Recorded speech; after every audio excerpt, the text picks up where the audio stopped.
Well, let's get a little more now on the military side of this. I'm joined here in the studio by defence and security analyst Professor Michael Clarke. Afternoon to you, Michael. Talk us through operationally how this was carried out. Yeah, Sam, we've got some indication now of where these attacks took place. So a map of Yemen, the Houthi-controlled areas are shaded.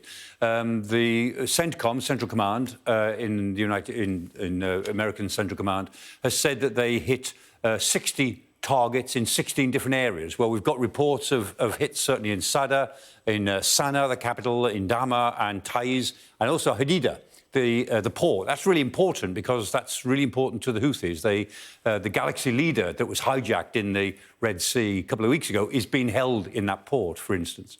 So others may come to light, but what we know from the Americans is that they say 16 different regions, or 16 areas, so they might be within those 5 or 6 regions. More may become clear as time goes on. What's interesting about it is that they were quite spread out. It wasn't just one area. There were lots of sites. They weren't all on the coast. They were inland as well, right down to the south. And in terms of the operation itself, it was a lot easier in terms of military critical mass for the Americans than for British forces. For sure. Could we have left the US to go alone on this? Oh, yeah, politically. I mean, politically, having Britain involved is important to the Americans. And it wasn't just Britain. There were other countries as well as a 13-nation coalition who were holding this together. But Britain and America were the two countries that were putting in the military force. The Americans have the Eisenhower, the USS Eisenhower carrier in the Gulf of Aden. So their aircraft and the F-18s, the Super Hornets that carried it out, were very close to their targets. Britain had to fly from, the British force had to fly from our Fakatiri. 8 hours or something? In Cyprus, about 8 hours, yeah. And the distance into Yemen from Akwatiri is about 1,600 miles.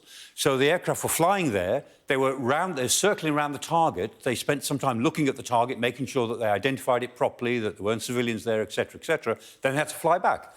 And so the British aircraft, these 4 FGR-4 bombers, spent 8 hours in the air and covered 3,200 miles or more.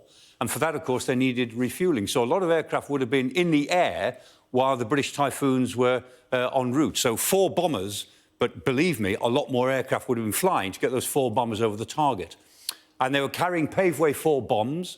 And the Paveway 4 is this very effective bomb, but you have to be Second World War style. You have to fly over the target, identify and drop the bomb. But they're very accurate. They're pretty big, 500-pound bombs, and they have penetrative ability. So they can either airburst or they can penetrate the ground or the target and burst from below. So they work very well, and they don't go wrong. If the target is properly identified, laser designated, the bombs will hit. And the Prime Minister says no further strikes are planned, but yet we still could see Houthi retaliation. Yeah, if the Houthis retaliate, which is entirely likely, in my view, then I'm sure that this will happen again.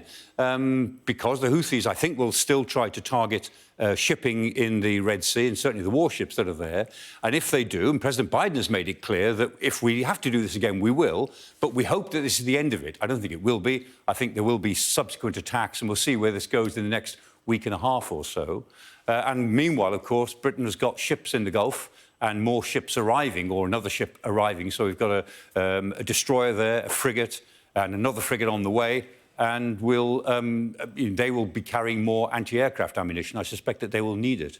All right, Michael, thank you.